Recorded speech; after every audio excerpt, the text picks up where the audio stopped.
Ho, ho, ho, ho, ho. Wenn es mich trifft, dann mit Krawum.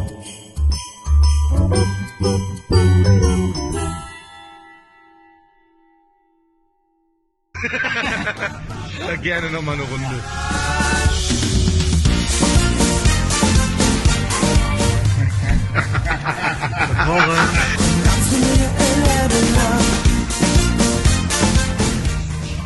Oh, das ist aber eine harte Frage.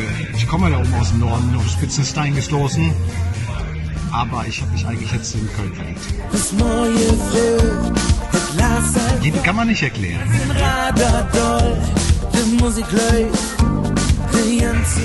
Also heute...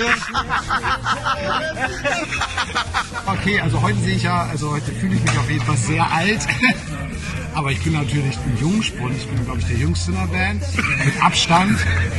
Und deswegen fühle ich mich damit ziemlich großartig.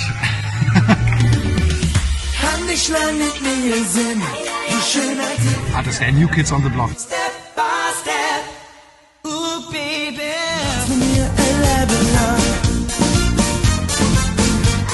Die Bach-Etüden, ich kann nur eine, im G. Bach-Etüde im G, die spiele ich rauf und runter, seitdem ich sie kenne und gebe damit überall an. Muss ich echt überlegen, mir sind ja Sachen eigentlich gar nicht peinlich. Was war mir denn richtig peinlich auf der Bühne? Kabel nicht eingesteckt und mich gewundert, warum kein Sound kam. Das war's, genau, das war schon peinlich. Was ist Boss, ist besser. Trinke bis zum Schluss, ab und mache Naja, ab und zu schon. Kann nicht lang mit mir Sinn.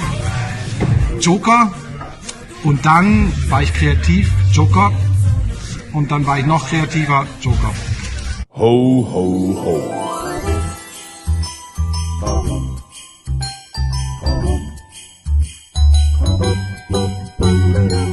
Bis morgen, liebe Freunde.